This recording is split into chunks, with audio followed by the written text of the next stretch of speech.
Muy buenas tardes, señoras y señores. Bienvenidos al atardecer de este jueves, día 23 de mayo de 2024. La noticia más destacada del día viene coleando desde primera hora de la mañana, porque eran aproximadamente las 9, cuando hemos sabido que el Gobierno retiraba del orden del día la votación de una ley que debía haberse sometido a votación hoy en el Congreso de los Diputados sobre la ley del suelo. ¿Y por qué? Pues porque la iba a perder. Y esta es la gran noticia. Ya sabemos que en esta legislatura, se ha comentado hasta la saciedad, el Partido Socialista, que es el partido gobernante, se iba a encontrar con una aritmética parlamentaria muy precaria, hasta el punto de que no tenía fuerza suficiente para sacar adelante ninguna ley. Antes de ayer perdió una, la ley del proxenetismo, porque Sumar le dejó en la estacada, y también los otros socios independentistas. Hay que tener en cuenta el contexto en el que estamos, naturalmente. Faltan muy pocos días para que haya elecciones europeas y, por lo tanto, todos los partidos quieren marcar su propio perfil. Y en estas condiciones, pues sacar una ley es muy complicado. Y el Gobierno no quería enfrentarse a un segundo fracaso consecutivo. Y por lo tanto dice, bueno, pues antes de poner de manifiesto que me van a dar un revolcón parlamentario, que no tengo fuerza suficiente para poder gobernar, lo que hago es que retiro la ley. Y esto es lo que ha ocurrido. Doy por hecho que ustedes más o menos ya saben de qué va el asunto, porque como les acabo de contar, esto es algo que conocíamos desde primera hora de la mañana. Y desde ese momento hasta ahora se han ido sucediendo las interpretaciones que unos y otros, todos los actores de la vida política, han ido facilitando a propósito de este acontecimiento concreto. Para empezar, ¿quién no ha querido apoyar al Gobierno? Los socios del Gobierno. Y hay dos clases de socios del Gobierno. Hay unos socios que se sientan con el Gobierno en el Banco Azul, que son los de Sumar, y luego están los socios que apoyan la legislatura, pero que no son socios de Gobierno, que son los independentistas, para entendernos. Bueno, pues los dos le han dado la espalda. Más doloroso para el Gobierno es probablemente el hecho de que Sumar, que forma parte de un Gobierno de coalición, no haya querido secundar esta iniciativa parlamentaria. Le han preguntado al portavoz de Sumar en el Congreso, a Íñigo Errejón. ¿Y qué ha dicho Íñigo Errejón? Teniendo en cuenta que estamos en vísperas electorales, pues que esto es la segunda vez que ocurre y que si el Gobierno fuera listo tomaría nota. Hay dos caminos: recuperar la iniciativa y entendernos para avanzar en una agenda de justicia social, o bien seguir al trantrán esperando y confiando en que sea el Partido Popular el que le salve los muebles. Esto es la segunda vez que pasa esta semana, porque esto ha pasado con una ley que criminalizaba y desprotegía más a las prostitutas, y esto ha pasado ahora, en este caso, de una ley más inspirada en el modelo del pelotazo. Este no es el camino. Este no es el camino, dice el señor Errejón, y yo creo que lo dice en gran parte, no diré que solo pensando en las elecciones europeas, pero en gran parte pensando en las europeas. Yo tengo claro que desde luego es así. Y luego está el otro tipo de apoyos parlamentarios, que son los que apoyan la legislatura pero no forman parte del Gobierno, los independentistas. Hay un portavoz, que es Gabriel Rufián, que estaba desaparecido, porque saben ustedes que después de las elecciones catalanas, como no se sabe muy bien por dónde va a salir Esquerra, pues cuerpo a tierra, ¿no? No voy a decir nada que me pueda comprometer, y por lo tanto Rufián estaba desaparecido, pero ya reapareció con especial fuerza ayer. Digo con especial fuerza porque quería como marcar un discurso de distanciamiento con Pedro Sánchez y con el Partido Socialista. Yo creo que si vas a negociar en Cataluña tienes que hacerte valer, y por lo tanto pues de entrada marcas las distancias. Y esto también le ha permitido a Gabriel Rufián hoy hacer un discurso especialmente duro cuando le han preguntado por qué Esquerra Republicana de Cataluña, por qué uno de los apoyos, digamos, de cabecera de Pedro Sánchez le dejan solo en una votación como esta. No se pierdan la respuesta porque creo que tiene bastantes claves. Creo que a esta altura es dramático que el PSOE no sea capaz de negociar leyes. ¿Por qué ustedes no pueden apoyar esa ley del suelo? Pues porque las lentejas o las comes o las dejas creo que es un mal negocio en política, y es lo que nos está planteando el Gobierno demasiadas veces, sobre todo el PSOE. ¿Les habían avisado, les han propuesto negociar a partir de ahora esta ley? No, nos hemos enterado por la prensa, que la retiran. O sea, no hay comunicación, nos enteramos por la prensa, no habla, y además estos son lentejas, o sea, es que ni siquiera negocia, ¿no? Si quieres apoyar, las apoyas, y si no, pues te quedas sin mayoría. Y ahí está la actitud de Esquerra Republicana de Cataluña.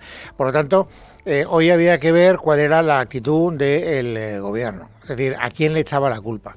Y es curioso porque María Jesús Montero, que es la vicepresidenta del Gobierno, la primera vicepresidenta del Gobierno, la número 2, para entendernos, ha querido fijarse precisamente en Sumar. Y a la hora de elegir, digamos, un culpable, ha señalado a Sumar, lo cual a mí, lo tengo que reconocer paladinamente, me ha llamado poderosamente la atención. Su voto no es decisivo, pero aún así aún no siendo un voto decisivo, yo ya en el día de ayer comuniqué el malestar de la parte socialista del Gobierno por esa decisión adoptada por Sumar, que creo también que está en la órbita de la convocatoria electoral. No, todos están en la órbita de la convocatoria electoral, todos, unos y otros. También el Partido Socialista. El Partido Socialista tampoco quiere arriesgarse a una segunda derrota parlamentaria en 3 días, porque eso, pues de cara a las elecciones, le da una sensación de debilidad. También se la da, el hecho de que hayan retirado esta ley, porque esto lo que refleja es la debilidad parlamentaria del gobierno. Pero bueno, una cosa es no perder un partido por incomparecencia y otra cosa es perderlo por goleada si compareces. Y esta es la cuestión que ha elegido el partido gobernante. Bueno, y luego está otra parte del gobierno, Isabel Rodríguez, que es la portavoz, que no ha querido señalar a Sumar, sino que ha querido señalar al Partido Popular. En la noche de ayer, el propio dirigente, secretario general, presidente del Partido Popular, el señor Feijóo, se mostraba contrario a esto, aprovechando la oportunidad, decía, de vapulear al gobierno, de poner zancadillas, en fin, toda una altura de miras y de sentido de Estado que demuestra el señor Feijóo.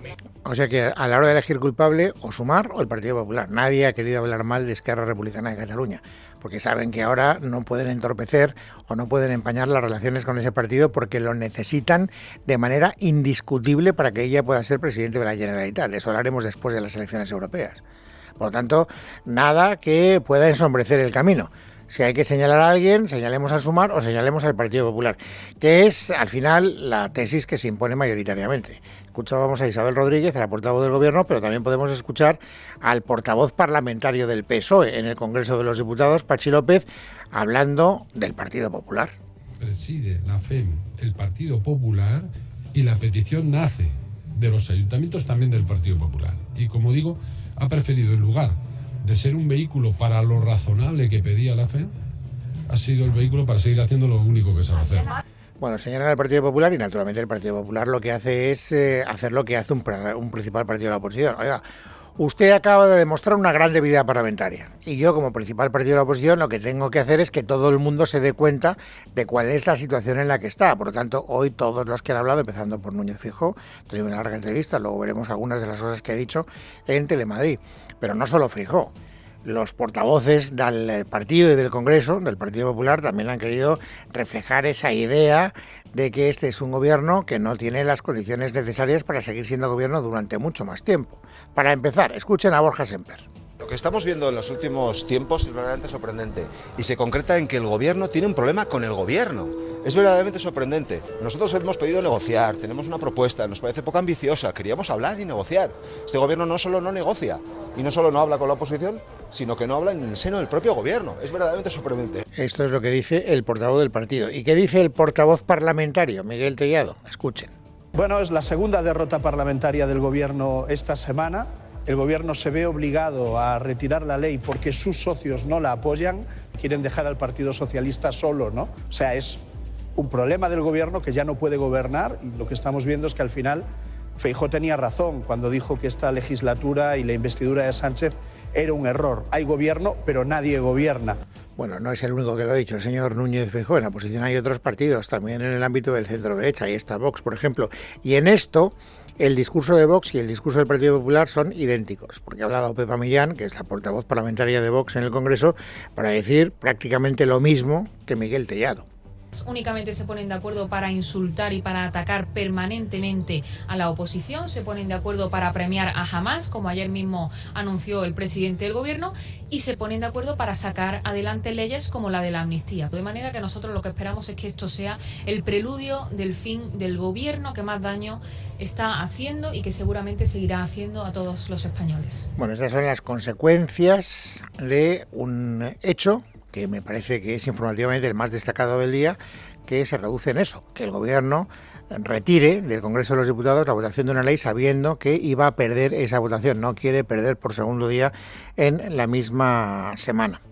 Pero, naturalmente, esto tiene dos cosas. Primero, tiene su cuestión de fondo. Es decir, ¿qué supone el hecho de que la ley del suelo no se apruebe? Y de eso hablaremos después, a las 4:30, cuando hayamos terminado este resumen informativo del inicio del programa.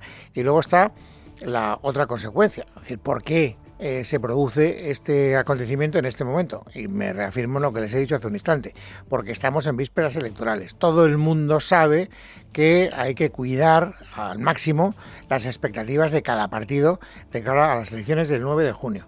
Hoy hemos conocido una encuesta del CIS.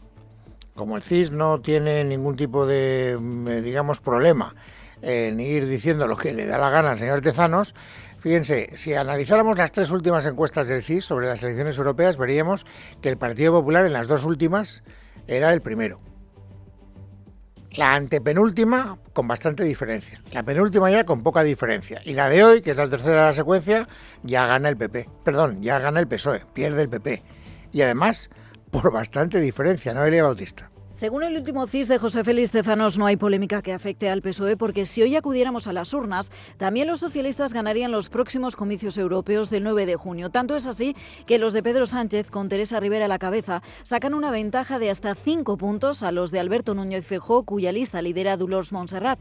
Así las cosas, y atendiendo a los datos, el próximo 9J, el PSOE podría conseguir, según el CIS, una estimación de voto de entre el 32,8 y el 35,2%, que le granjearía entre 21 y 24 parlamentarios europeos, mientras el Partido Popular cosecharía una estimación de voto de entre el 27,9 y el 30,2%, con la que conseguiría entre 18 y 20 escaños. Lejos de estas dos formaciones se situarían el resto de las fuerzas parlamentarias, porque Vox, que ocupa la tercera posición de este CIS, tan solo recabaría una estimación de voto de entre el 8,6 y el 10,1%, es decir, entre 5 y 6 escaños, y Sumar se situaría por detrás con tan solo 4 parlamentarios europeos. Por su parte, Podemos no solo colocaría su cabeza de lista, Irene Montero, sino que, según Tezanos, podría esperar a conseguir hasta 3 parlamentarios comunitarios, mientras Ahora Repúblicas, en la que se integran los socios de Sánchez, Esquerra, Bildu y el BNG, también podría obtener entre 2 y 3 representantes. Si continuamos descendiendo en la tabla, encontramos a la agrupación de electores Se acabó la fiesta, de Alvise Pérez, que podría conseguir entre 1 y 2 parlamentarios, como ocurre con Junts y Ciudadanos, que mientras desaparece a nivel autonómico y nacional, parece que en Europa podría retener hasta 2 escaños. Finalmente, la coalición por una España solidaria, que agrupa al PNV y a Coalición Canaria, sería la última fuerza, que oscila entre quedarse sin representación o conseguir un escaño en el Parlamento Europeo. Bueno, pues de esta encuesta del CIS es de una de las cosas de las que se han hablado, en Telemadrid durante la entrevista que le han hecho a Alberto Núñez Feijóo. Le han preguntado por el CIS, por esta estimación de voto, y ¿qué ha dicho el jefe de la oposición? Esto. El señor Tezanos, estamos valorando y viendo la posibilidad de denunciarle, porque utilizar 16-20 millones de euros al año durante 5 años son 100 millones de euros que ha utilizado para hacer encuestas en favor del Partido Socialista. O sea que no se lo cree. El señor Feijóo cree que el señor Tezanos hace trampa, cosa que por otra parte ya sabemos que se ha constatado de una manera reincidente durante muchas elecciones pasadas. Pero claro, naturalmente lo que sí que es verdad, lo que Feijóo no puede, digamos, evitar, es que vaya creciendo poco a poco la sensación, no solo por las encuestas del CIS, también por las encuestas, digamos, de institutos privados, de que lo que era hace unos días o hace unas semanas o hace un par de meses, si ustedes quieren, una diferencia muy clara en favor del Partido Popular, se va estrechando. Conforme nos acercamos a la fecha electoral del 9 de junio, parece que el Partido Popular esté en una situación, digamos, menos holgada. Y esto obliga a que Alberto Núñez Feijóo pues siga con su discurso de desgaste al presidente del gobierno. ¿Qué es lo que más le desgasta? Pues el asunto de Begoña Gómez, es decir, de la mujer, lo que ayer vimos que salió a relucir durante una buena parte del debate parlamentario. Hoy le han preguntado sobre Begoña Gómez a Alberto Núñez Feijóo y esta ha sido su respuesta. Pero usted, yo no sé si se puede probar el tráfico de influencias y la corrupción. Yo no soy juez. Lo que sí le puedo asegurar es que esto es absolutamente reprochable y políticamente inadmisible. Por tanto, ¿usted cree que los periodistas que han publicado eso quieren quebrar al presidente del gobierno? ¿Usted cree que el juez que está investigando esto quiere quebrar al presidente del gobierno? No. Lo que queremos es que se nos cuente, que se nos diga, que se nos relate, y el presidente lo ha negado de forma constante. Bueno, ya sabemos que precisamente por eso va a ser citado a la Comisión de Investigación del Senado. No sabemos si Begoña Gómez será citada o no. Yo creo que dependerá en gran parte de las explicaciones que dé el presidente del gobierno cuando acuda al Senado. No hay fecha, por otra parte, para esa comparecencia. Y lo que también está claro es que Alberto Núñez Feijóo pues sigue en la obligación de hablar de este asunto, de mantenerlo vivo, porque, como les decía hace un instante, es uno de los elementos de desgaste al presidente del gobierno. Otra cosa distinta es que se sienta cómodo o incómodo con este tipo de manifestaciones? Se lo han preguntado. Yo creo que es una de las preguntas pertinentes que han hecho hoy, porque yo ayer lo comentaba. Yo veo a Alberto Núñez Feijóo incómodo en esta situación en la que hay una pinza que favorece al Partido Socialista y favorece a Vox, pero que deja al Partido Popular en tierra de nadie. Y yo creo que Alberto Núñez Feijóo a veces se ve obligado a utilizar unos argumentarios políticos que no son los que les pide el cuerpo, y sin embargo son los que le pide su electorado, sobre todo para frenar la pujanza de Vox. ¿Está cómodo en el fango o no? Esta era un poco la pregunta que le han hecho en Telemadrid, y esta ha sido la respuesta. Yo nunca he jugado en un campo tan embarrado y tan lleno de lodo y de fango. Y probablemente cuando tienes que jugar en ese campo, porque el campo de juego lo marca el gobierno, te puedes salpicar determinado lodo y determinado fango en tu vestuario. Y luego ha añadido: no obstante, yo no me voy a callar, yo naturalmente me debo a los españoles y por lo tanto voy a hablar de lo que nos importa, por mucho que el gobierno quiera evitar por todos los medios que se hable de lo que a los ciudadanos les importa. Y ahí es donde ha salido a relucir el asunto de Palestina, por ejemplo. Para Alberto Núñez Feijóo, lo que ocurrió ya en el Congreso no es ni más ni menos que una cortina de humo. Lo que ha ocurrido ahora es que el gobierno tiene una serie de problemas en los juzgados, problemas de una trama de corrupción del Partido Socialista, Audiencia Nacional, problema de los negocios de la mujer del presidente, Plaza de Castilla, y por tanto había que buscar alguna fórmula para que usted y yo, pues usted me empieza hablando del reconocimiento del Estado palestino y ¿por qué? Porque el gobierno no quiere que se hable de lo otro, ¿no? Bueno, ¿y qué hace el Partido Popular? Pues hablar de todo. Lo que no puede tampoco el señor Feijóo es no hablar de Palestina, porque el hecho de que el Consejo de Ministros el día 28 vaya a reconocer al Estado palestino es algo que implica a España como nación, y algo tendrá que decir el jefe de la oposición, y evidentemente ayer quedó claro que tenía un discurso que es el que hoy ha repetido en Telemadrid. No era una prioridad en absoluto el reconocimiento del Estado palestino, de Palestina. Antes, y hoy lo ha repetido Feijóo, había que hacer otras cosas. ¿Esto es bueno o es malo? Para el Estado palestino, en mi opinión, es una muy mala noticia. ¿Por qué? Porque en este momento lo que teníamos que conseguir era la liberación de los rehenes que Hamás ha secuestrado. Algunos de ellos los ha asesinado, otros los ha torturado. En definitiva, los rehenes que todavía están vivos. El alto el fuego, la ayuda humanitaria, es lo prioritario, es lo que teníamos que concentrar y hacer ya. Y como, digamos, corolario, una enmienda a la totalidad no solo a lo que está haciendo el gobierno con Palestina, sino a toda la política exterior del gobierno que preside Pedro Sánchez. Nuestro país ha sido capaz de enfrentarse con Marruecos, de enfrentarse con Argelia, y esta semana de romper relaciones con Argentina y, me temo, en los próximos días, romper relaciones con Israel. Y ser felicitados por Hamás. Bueno, esta última consideración del jefe de la oposición tiene mucho sentido porque ustedes probablemente saben que ayer la vicepresidenta Yolanda Díaz hizo unas declaraciones diciendo, podemos escucharlas y así no tengo yo que resumirlas. Palestina será libre desde el río hasta el mar. Esta es una frase, será libre desde el río hasta el mar, que utilizan los nacionalistas palestinos que no reconocen el Estado de Israel. Y ha hecho suyo ese lema. De ahí que hoy el Estado de Israel, en su cuenta oficial, en lo que antes era Twitter y ahora es X, haya publicado un post que dice textualmente: es una desgracia que la vicepresidenta de España pida abiertamente la destrucción del Estado de Israel. Es más, la embajadora de Israel en España, Rodicia Ryan Gordon, ha acusado directamente a la líder de Sumar, a la vicepresidenta del gobierno, a Yolanda Díaz, de fomentar el odio y la violencia.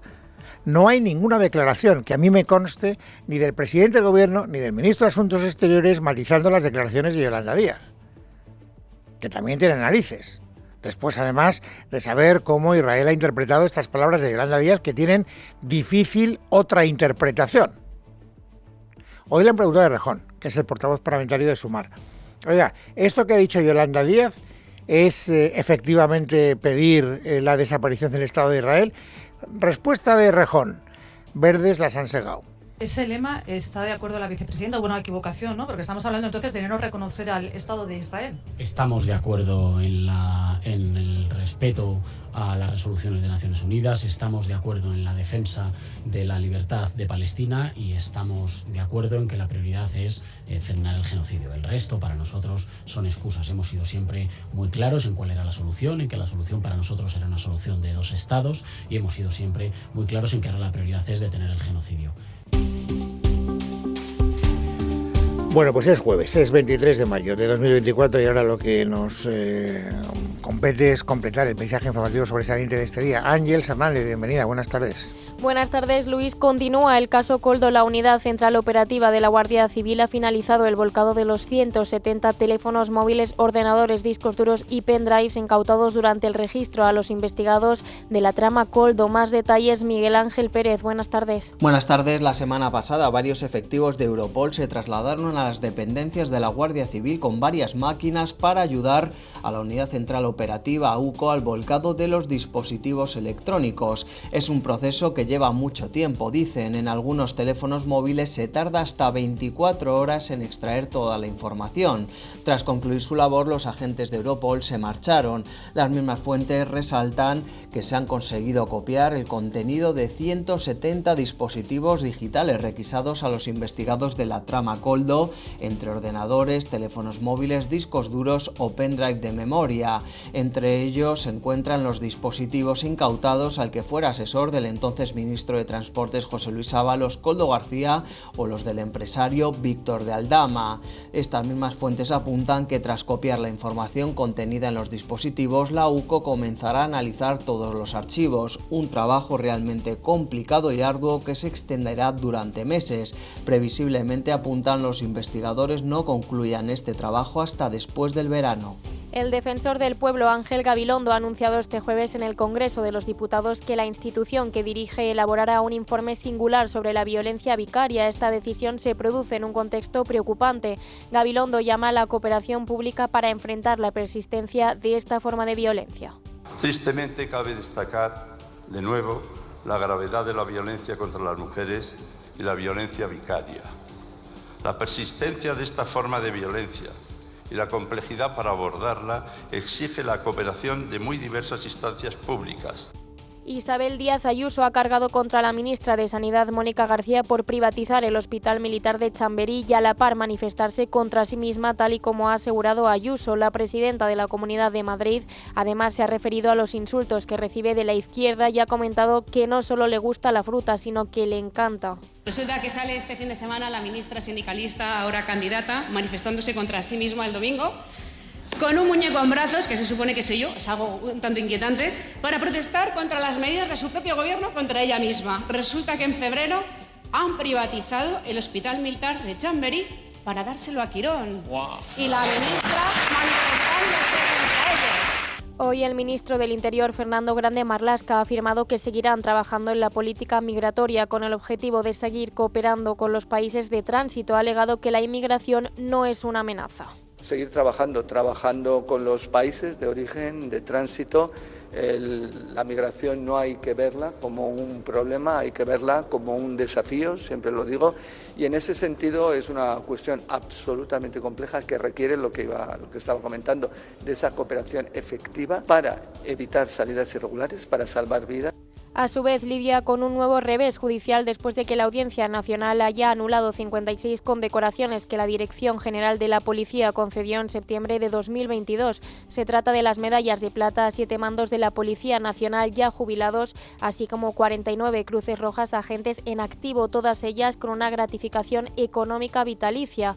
El ministro de Cultura, Ernest Urtasun, ha comparecido a la salida del Congreso celebrando la decisión del Gobierno de reconocer Palestina como Estado y ha opinado sobre la llamada a consultas de Netanyahu al embajador de Israel en Madrid.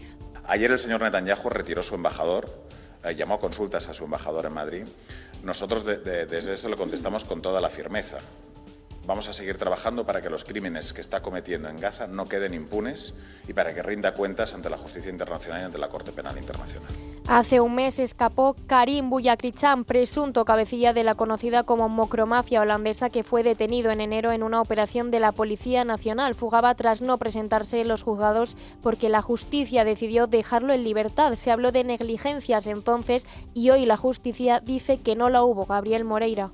Sí, según el órgano de gobierno de los jueces, no se han observado disfunciones en la actuación y comunicación entre el Juzgado de Marbella, la Audiencia Nacional y la Audiencia Provincial de Málaga. En concreto, los vocales de la comisión habían reclamado un análisis del ejercicio de los tres órganos y, finalmente, el Consejo General del Poder Judicial ha determinado que la actuación fue correcta y cumplió con las normas aplicables. Unas conclusiones que chocan con las palabras de Vicente Aguilarte, presidente interino del CGPJ, que afirmó que la fuga del líder había sido un problema de descoordinación ocasional en los tribunales españoles. Recordar que el titular del Juzgado de Instrucción número 2 acordó la libertad provisional para el líder de la Mocromafia tras impedir su entrega a Países Bajos, puesto que contaba con un procedimiento abierto por blanqueo.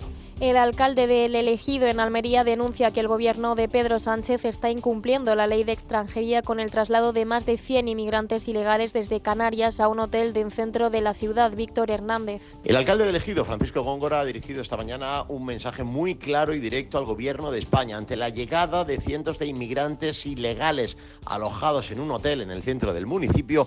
Ha recordado al gobierno de Pedro Sánchez que está incumpliendo la ley en materia de extranjería. Tanto el marco comunitario como la legislación española da un mandato claro y es perseguir y luchar contra la inmigración ilegal. Góngora ha recordado igualmente que el Elegido es un ejemplo de integración con más del 60% de población inmigrante en algunos de sus núcleos y que durante años ha sido ejemplo en toda Europa de cómo acoger e integrar inmigrantes en la sociedad ejidense. Fuera de nuestras fronteras, en Burdeos, un hombre ha sido detenido por planear atacar a la comitiva de la Antorcha Olímpica. El país se encuentra en un estado de alerta máxima por terrorismo. El gobierno ya ha activado un amplio dispositivo de seguridad para proteger a la comitiva de la Antorcha, que se encendió en Grecia, llegó a Francia el 8 de mayo y está previsto que recorra Burdeos esta misma tarde. Teresa Fernández. El sospechoso, un joven identificado como Alex G., de 26 años, ha sido detenido por presuntamente cometer delitos de apología del crimen por estar preparando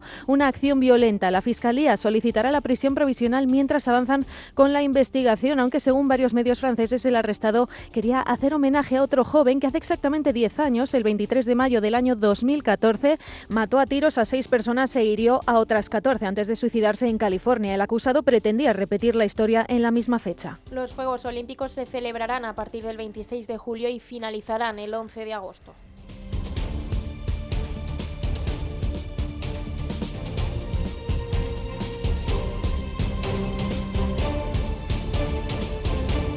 En casa de Herrero. Es Radio.